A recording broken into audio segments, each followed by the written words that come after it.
E aí pessoal, sou o Max Vinícius. Como prometido, eu venho gravar o primeiro vídeo, né, abordando alguns tópicos de engenharia e ciência dos materiais.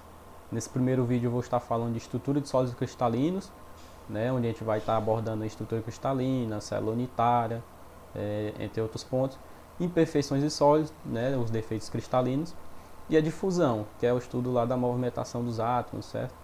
E isso vai ser uma introdução para o segundo vídeo, que eu vou falar de mecanismos de endurecimento e tratamentos térmicos, principalmente essa parte de imperfeições em sólidos e difusão, que vai ser bem abordado, né, lá no segundo vídeo.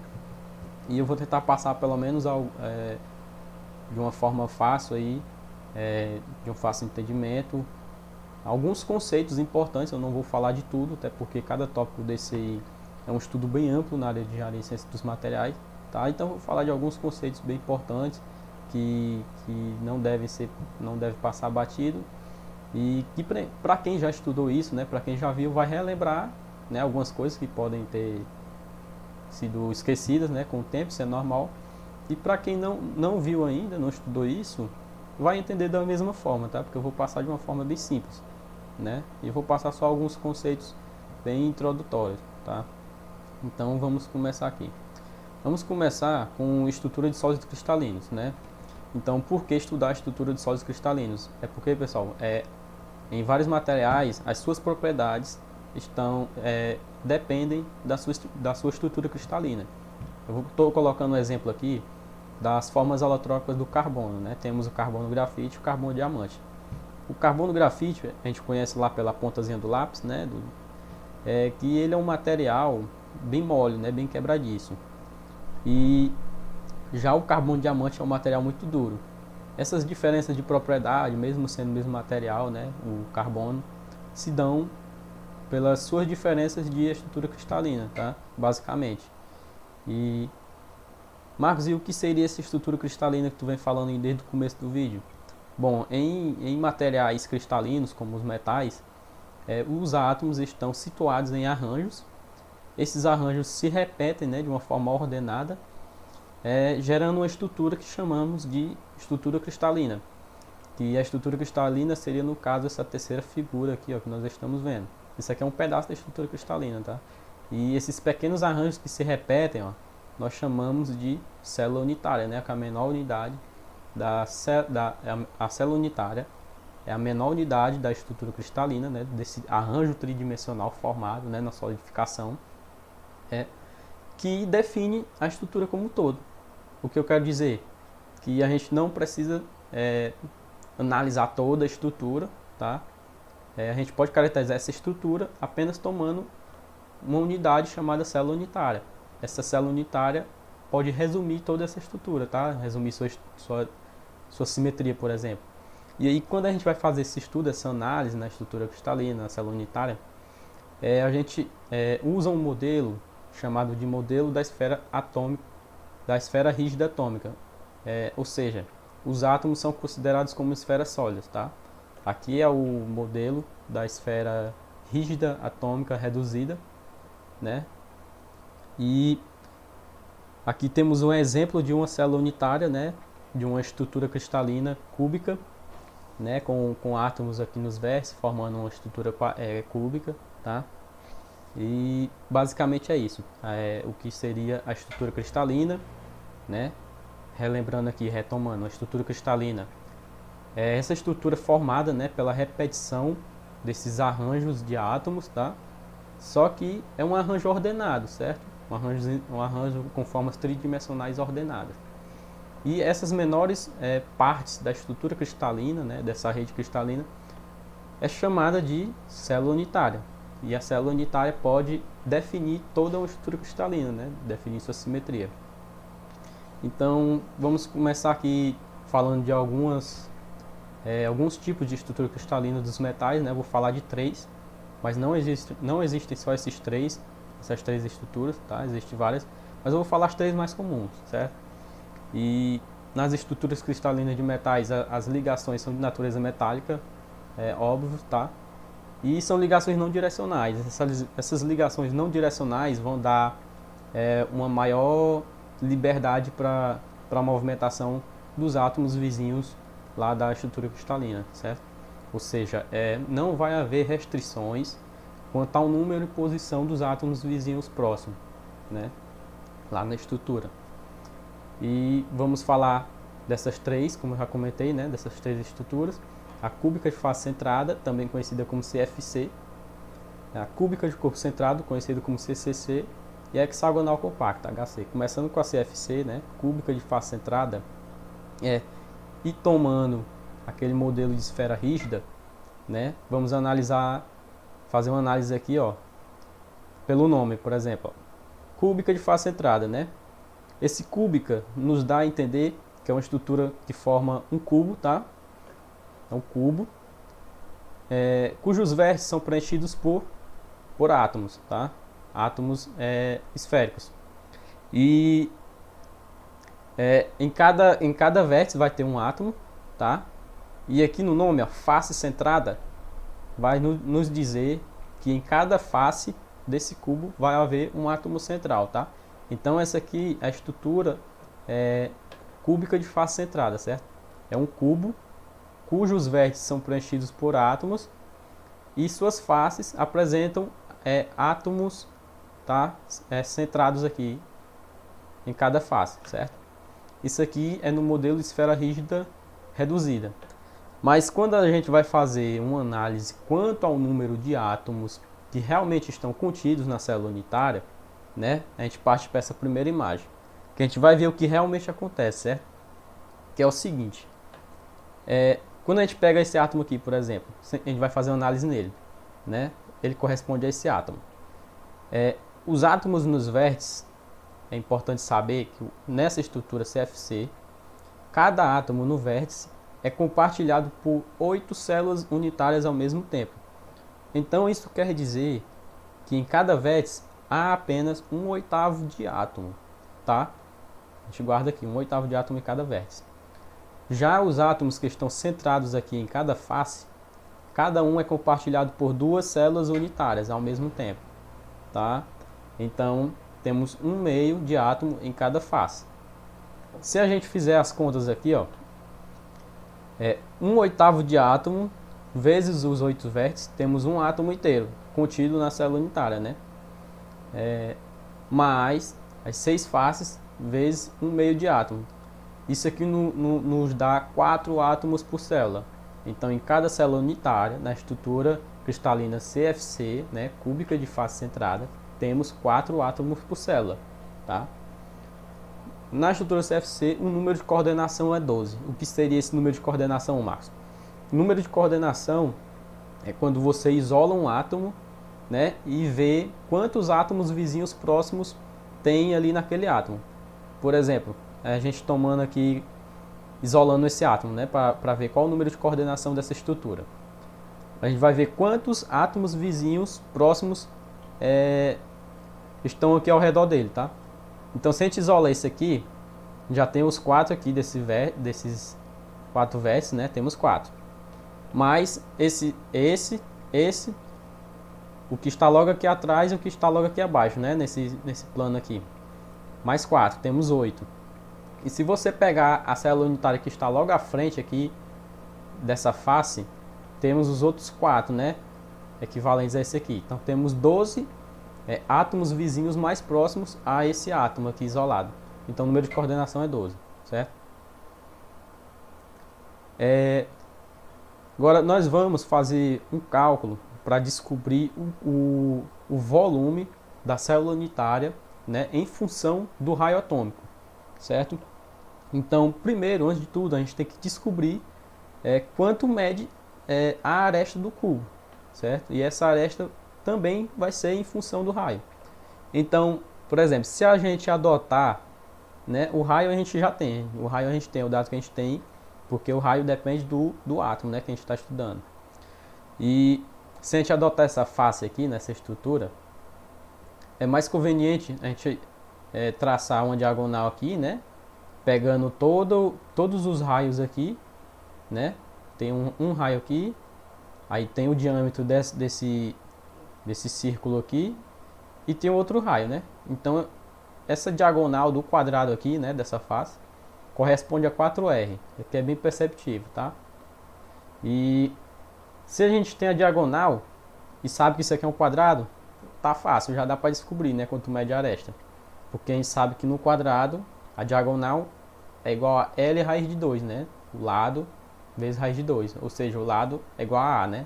A igual a L. E a gente descobriu também que a diagonal é igual a 4R. Então o que a gente faz? A gente iguala aqui 4R igual a L raiz de 2, né? Então a gente tem aqui 4R igual a A raiz de 2. A gente não quer descobrir o lado do quadrado, então a gente isola o A em função de R, né? A, aí joga esse raiz de 2 aqui dividindo, né? Fica A igual a 4R sobre raiz de 2. Aí você racionaliza, né? Multiplica por raiz de 2 sobre raiz de 2 e descobre que o A é igual a 2 vezes o raio vezes raiz de 2, né? Isso aqui é o valor da aresta do cubo em função do raio atômico. Pronto. Depois disso a gente pode calcular o fator de empacotamento e calcular o volume da célula unitária. Ah, Marcos, e o que é esse fator de empacotamento? O fator de empacotamento, ele representa uma fração do volume da célula unitária que está preenchida por um volume de átomos, né, da célula. Ou melhor dizendo, é o quanto de átomos em volume está contido na célula unitária, tá? Então, o fator de empacotamento seria o que? Volume de átomos na célula dividido pelo volume da célula unitária. Se a gente já tem um lado aqui e tem um raio atômico, dá para a gente descobrir tudo, tá? Então, vamos calcular primeiro o numerador aqui, o volume de átomos na célula. Como é que a gente faz o volume de átomos? A gente tem que saber o volume de um átomo, né? E multiplicar pelo número de átomos que existe na célula unitária. Aí, na estrutura CFC, a gente descobriu lá pelaquela análise que temos 4 átomos, né? Então temos 4 vezes o volume da esfera. Mas por que é esfera, Marcos? A gente não considerou que o átomo era considerado como uma esfera sólida lá no modelo de esfera atômica? Pois é. Então, o volume do átomo vai ser o volume de uma esfera, né? Então, a gente tem um raio atômico, já dá para descobrir o volume do átomo, vezes o número de átomos que a gente já descobriu. Temos o volume total de átomos na célula, dividido pelo volume da célula unitária. Quem é o volume da célula unitária? Não é o cubo? A gente já não tem um lado? É só elevar o A ao cubo, certo? Então, fica o lado elevado ao cubo. 2R vezes raiz de 2 elevado ao cubo. Resolvendo isso aqui, a gente vai encontrar 0,74. Então, 0,74 é essa fração aí, né, que a gente queria descobrir, que é a fração que corresponde ao volume da célula unitária que está ocupada por átomos, certo? Fazendo essa mesma análise, toda essa análise para outra estrutura que a gente vai ver, que é a cúbica de corpo centrado. O nome diz já é uma estrutura cúbica, né? Igualmente a outra, né? Temos átomos nos vértices, formando um cubo. Mas temos aqui um detalhe, ó. Corpo centrado, né? Lá era face centrada, aqui é corpo centrado. Esse corpo centrado nos diz que temos um átomo aqui, ó, no interior da célula unitária. Não temos mais átomo centrado nas faces. Então, na CCC, temos átomos nos vértices do cubo, tá? E um átomo centrado no interior da célula unitária, certo? Então, da mesma forma que na CFC, cada átomo do vértice era compartilhado por 8 células unitárias ao mesmo tempo, na CCC também ocorre a mesma coisa, tá? Então, temos 1/8 de átomos, 1/8 de átomo vezes os 8 vértices, temos um átomo, né? Mais um central, temos 2 átomos por célula. E o número de coordenação, Marcos? O que é o número de coordenação que eu falei lá anteriormente? O número de coordenação é a quantidade de átomos vizinhos mais próximos a um determinado átomo isolado, né? Você pode isolar qualquer átomo, né, da estrutura, que você vai perceber que esses átomos terão 8 átomos vizinhos mais próximos, né? Isso aqui é bem mais fácil de fazer essa análise. Você pode tomar esse átomo central e ver quantos átomos vizinhos ele tem, né? Seriam somente os 8 dos vértices, tá? Então, fazendo aí o cálculo para descobrir o volume desse tipo de de estrutura, né, na célula unitária, a maneira mais conveniente, né, de encontrar uma relação aí da aresta em função do raio é tomando aqui a diagonal do cubo, tá? Porque você pode aproveitar todos os raios dos átomos. Então, se você fizer aqui a diagonal do cubo, traçar uma diagonal aqui nessa face de baixo, né? Que é a diagonal do quadrado, e pegar essa lateral aqui, essa aresta, você vai, se você perceber, forma um triângulo retângulo, né? Com ângulo de 90 aqui, aqui vai ser a hipotenusa, a diagonal do cubo, né?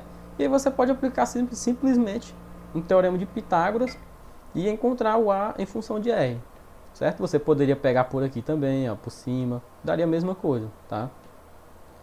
E aqui essa diagonal do cubo equivale a 4R, tá? Isso aqui também é fácil de perceber. Essa lateral é a própria aresta, então é A.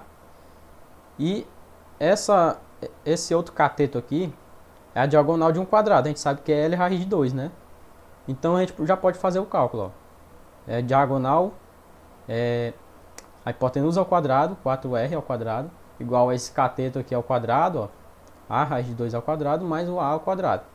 Aí você isolando o A aqui, racionalizando tudo, encontra que o A é igual a 4R sobre a raiz de 3, certo? Sabendo disso, sabendo do lado, né? A gente pode calcular o fator de pacotamento e o volume da célula unitária. Aí, relembrando, o que é o fator de pacotamento, Marcos? É o volume de átomos na célula unitária, volume total de átomos na célula unitária, dividido pelo volume da célula unitária. Na estrutura CCC a gente descobriu o quê? Que tem 2 átomos por célula, né? Então é 2 vezes o volume do átomo, né? Que é o volume da esfera, 4πr3 sobre 3, dividido pelo volume da célula unitária. Quem é o volume da célula unitária? É a aresta ao cubo, né?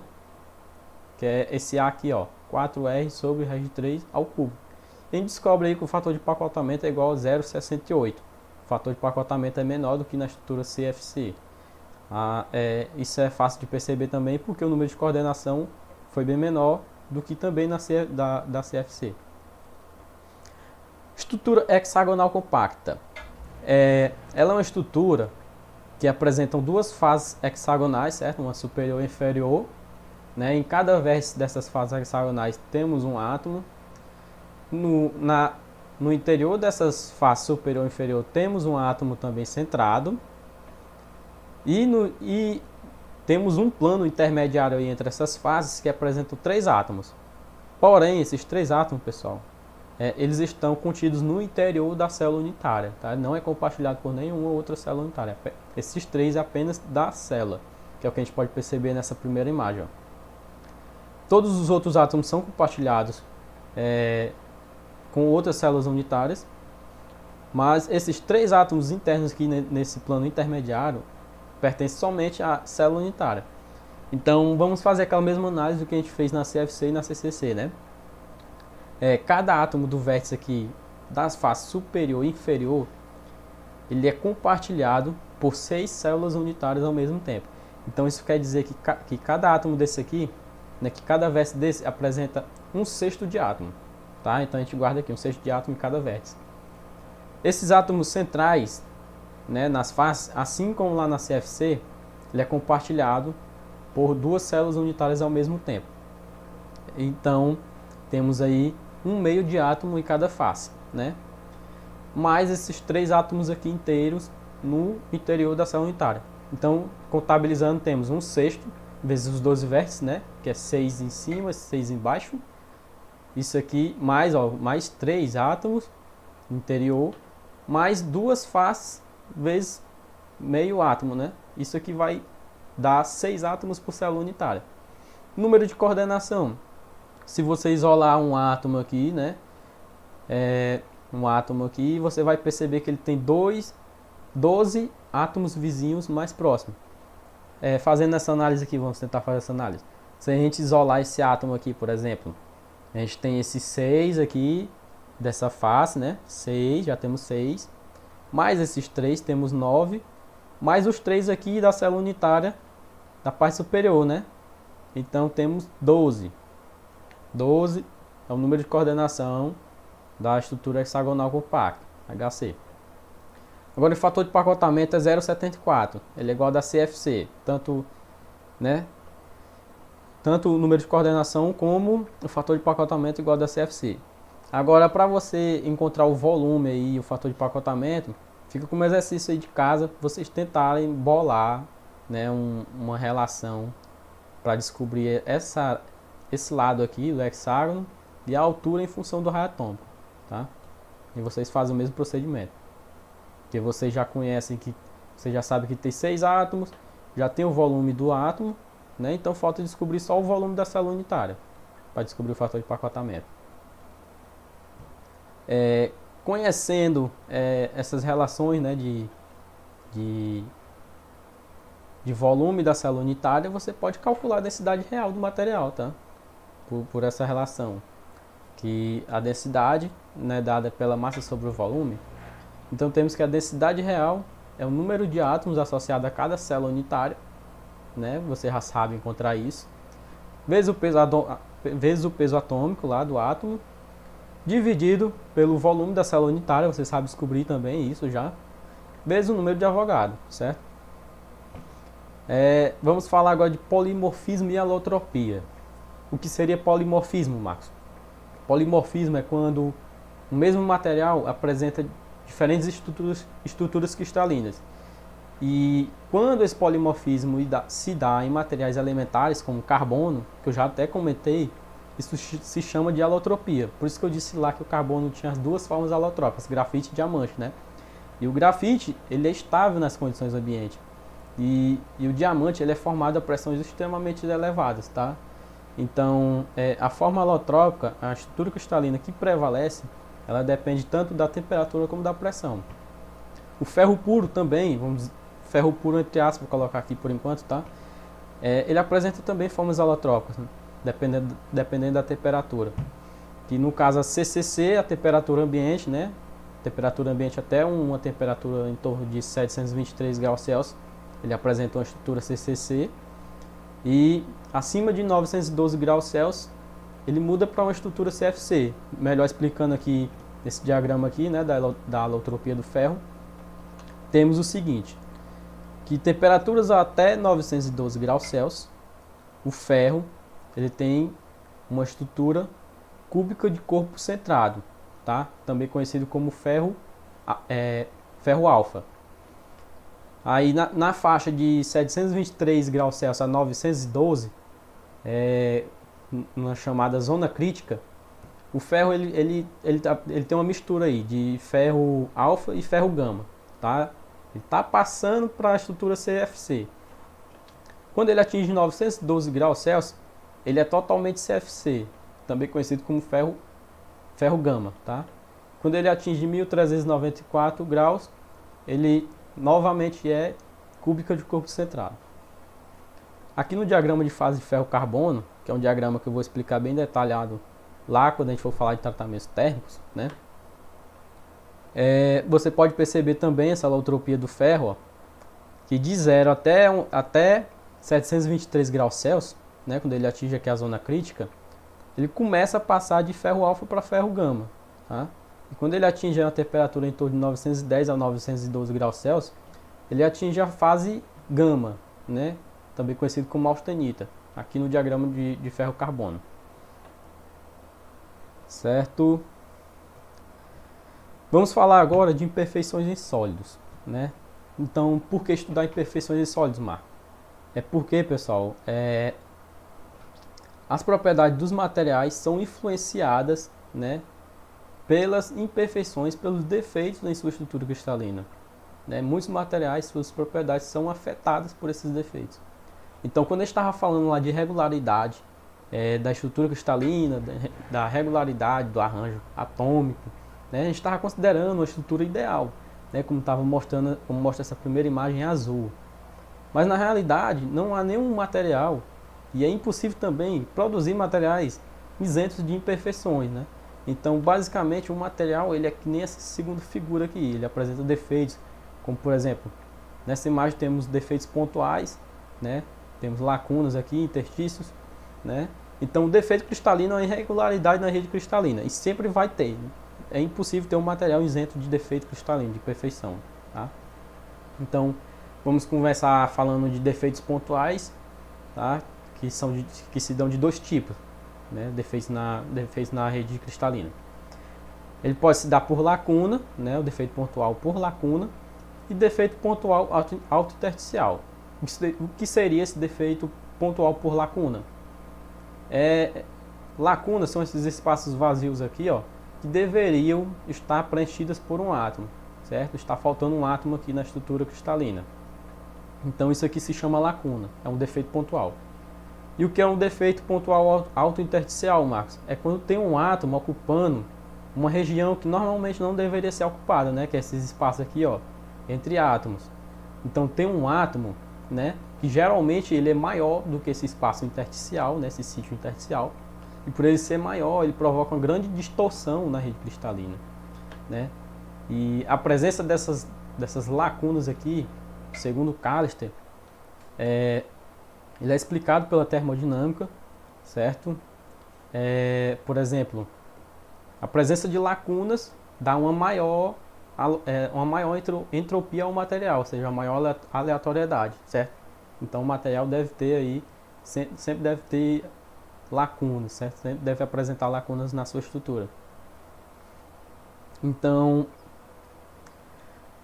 ainda falando de defeitos pontuais, temos também as impurezas. Devemos falar das impurezas, porque as impurezas são átomos, né?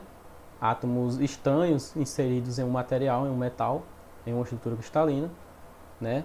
Um material, ele nunca será puro, por isso que lá atrás eu falei em ferro puro entre aspas, porque não existe ferro puro. Sempre vai ter o ferro, né? Com a maior porcentagem de ferro, mas com impurezas, né? Com átomos estranhos inseridos em sua estrutura. A esses átomos estranhos chamamos de impureza, tá? E na maior parte das vezes essas impurezas são adicionadas intencionalmente, certo? Muitas impurezas são adicionadas intencionalmente para melhorar as propriedades mecânicas dos materiais. E na adição dessas impurezas de forma proposital, surge o que chamamos de ligas. As ligas, né, são formadas a partir disso. Na formação de ligas, na adição de impurezas, ocorre a formação do que chamamos de solução sólida, que a solução sólida é justamente isso, tá? E nas soluções sólidas apresenta o soluto e o solvente. O que seria o soluto, Marcos? O soluto é o elemento de liga, é a impureza que é adicionada, né, que está em menor concentração. O solvente é o material hospedeiro, é o que está em maior concentração. O exemplo, ferro-carbono, ou o aço. O aço é uma liga ferro-carbono. Quem é o soluto, Marcos? É o carbono. O carbono ele é a impureza, ele é o elemento de liga. Já o ferro, ele será o solvente, né? O material hospedeiro, ele está em maior concentração. Nas soluções sólidas ainda, surgem os defeitos pontuais por impureza, tá? Essas impurezas geram alguns defeitos na estrutura, como por exemplo, defeitos substitucionais e intersticiais. Quando é que ele é substitucional? É quando o átomo do soluto ocupa o átomo do solvente, tá? Ocupa a posição do átomo do solvente. E o autointersticial, né? Lembrando lá daquela ideia de sítio intersticial que eu comentei anteriormente, o átomo da impureza vai ocupar um sítio intersticial, certo? E mesmo esse átomo intersticial sendo muito pequeno, ainda assim ele vai gerar uma distorção muito grande na estrutura cristalina. E há alguns fatores aí que melhoram, que são determinantes na melhor solubilidade, né, da solução sólida. Que é, por exemplo, o fator do tamanho atômico. A diferença entre os raios atômicos do soluto e do solvente deve estar aí na faixa, deve estar abaixo de mais ou menos 15%. Acima disso, há a formação de novas fases. E também a estrutura cristalina dos metais desses átomos do soluto e do solvente deve ser a mesma para garantir uma melhor solubilidade, tá? Falando de defeitos lineares agora, a gente falou de defeitos pontuais, né, que se dão por lacuna e por autointersticiais. Falando de defeitos lineares, também conhecidos como discordâncias, a gente escuta muito esse nome, discordância. As discordâncias, elas se dão em aresta, em espiral e mista. Mista é quando se dá de aresta e espiral ao mesmo tempo. Falando da discordância de aresta, A discordância de aresta surge quando a adição de um semiplano adicional de átomos na estrutura cristalina, né? A gente pegou um pedaço de estrutura cristalina para fazer o estudo, certo? Nessa estrutura cristalina foi adicionado um semiplano adicional, dá para perceber bem aqui, né? Pela simetria da estrutura cristalina, que foi adicionado um plano aqui, ó, um semiplano adicional de átomos. Esse semiplano causa uma distorção na estrutura cristalina, certo? E esse semiplano adicional ele vai estar acima de uma linha chamada linha de discordância, tá? Então a discordância de aresta será essa discordância causada pela adição desse semiplano. E a discordância de aresta é representada por esse Tzinho aqui, ó, por esse T. E a perninha desse T indica em qual posição esse semiplano foi adicionado, se foi para cima ou para baixo. Nesse caso, a perninha do T está para cima, o semiplano estará acima da linha de discordância, certo? Que a linha de discordância aqui, né, nessa imagem aqui, a linha de discordância está saindo na tela, certo? É perpendicular à tela. E se essa perninha estivesse para baixo, o semiplano estaria para baixo, tá? É mais ou menos isso. A discordância espiral é quando é aplicada uma força de cisalhamento na estrutura. Por exemplo, essa estrutura aqui você pode imaginar, para ficar mais fácil o entendimento, você imagina como se fosse um cubo mágico. O cubo mágico, cada quadradinho daquele seria uma célula unitária, né, formando a estrutura. E quando é aplicada a força de cisalhamento, você pode imaginar o cubo fazendo o seguinte, né, tendo uma distorção no cubo mágico, né, como por exemplo aqui, ó, houve uma distorção, né, essa parte se moveu, né, na distância de um átomo, ó, se você perceber. Se você olhar de cima, você vai perceber melhor a distorção causada, né, essa parte escura, essa parte escura aqui, na vista superior. E esse afastamento aqui na estrutura, nessa parte superior, causou uma distorção aqui de tal forma que parece uma espira, certo? A essa discordância damos o nome de discordância espiral, né? E a discordância espiral ela é representada por esse vetorzinho aqui circular. E a discordância mista é quando se apresentam os dois tipos de discordância, a discordância de aresta e a discordância espiral, né? A gente está vendo aqui a representaçãozinha dela, temos a linha de discordância aqui, vemos que o plano adicional de átomos está logo acima, né? Aqui está o plano adicional de átomos, e temos a distorção causada aqui pela espiral. Se você vê uma vista superior, você vê a mistura aí do que acontece, né, nos dois, aqui ó, o semiplano adicional e a espiral, certo? Esses são os defeitos lineares. Temos também os defeitos interfaciais, que quanto às superfícies externas, a gente pode falar o seguinte, imaginar o seguinte. Na superfície externa, temos, que é onde acaba a estrutura cristalina, né? É o final da estrutura cristalina. E nesse final da estrutura cristalina, temos que os átomos, né, os átomos vizinhos, não estão ligados ao seu número máximo de átomos, certo? Então, por eles não estarem ligados ao seu número máximo de átomos vizinhos, isso vai gerar um maior estado de energia na superfície. E aí damos o nome de energia de superfície, tá?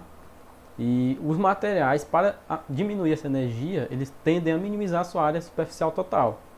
Os líquidos, por exemplo, suas gotículas tendem a tomar formas esféricas para minimizar a energia superficial, tá? Temos também o contorno de grão e o contorno de mácula. Falando do contorno de grão, o contorno de grão é simplesmente um contorno, né, formado aqui em materiais policristalinos pelo encontro de diferentes cristais, né? Cristais em diferentes alinhamentos. Por exemplo, aqui temos 3 cristais. Tem esse cristal aqui, né? Com esse alinhamento, ó, se você perceber. Temos esse cristal com esse alinhamento aqui. E temos um ângulo de desalinhamento entre eles. Quando esse ângulo de desalinhamento entre esses dois cristais é muito acentuado, chamamos esse contorno de grão, que divide esses dois grãos, certo? De contorno de grão de alto ângulo.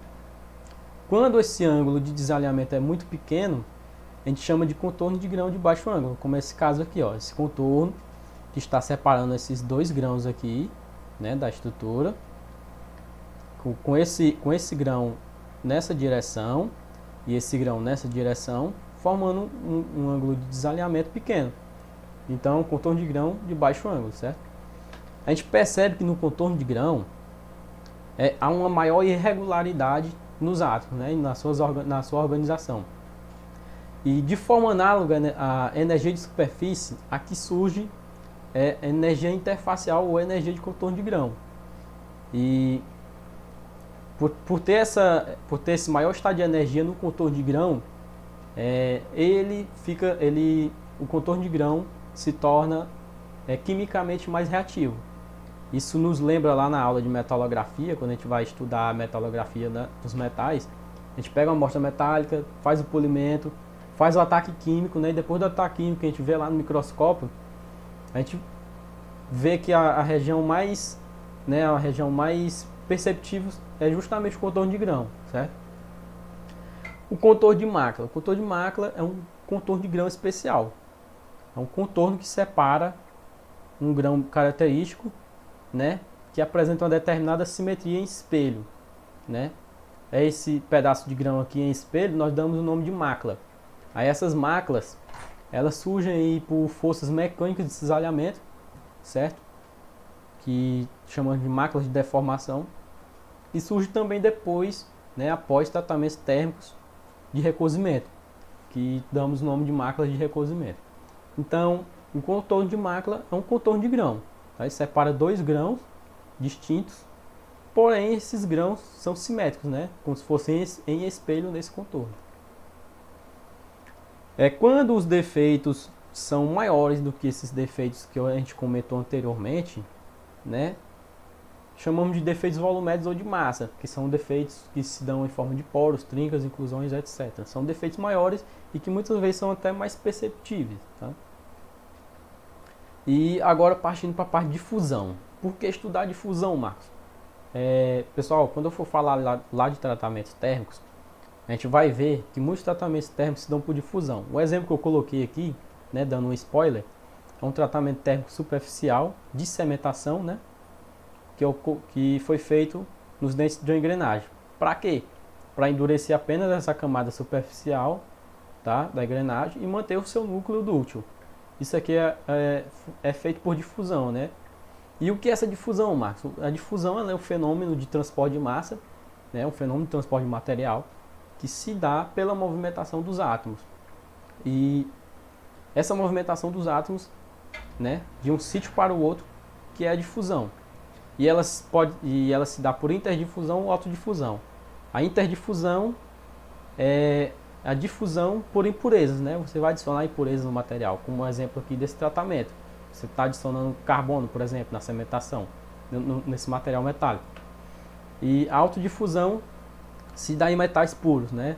Em que os átomos que se movimentam de um sítio para o outro são do mesmo tipo. Aqui na interdifusão são movimentos de átomos diferentes, certo? E há duas condições para que ocorra a difusão. A primeira é que deve existir um sítio adjacente vazio, claro, né?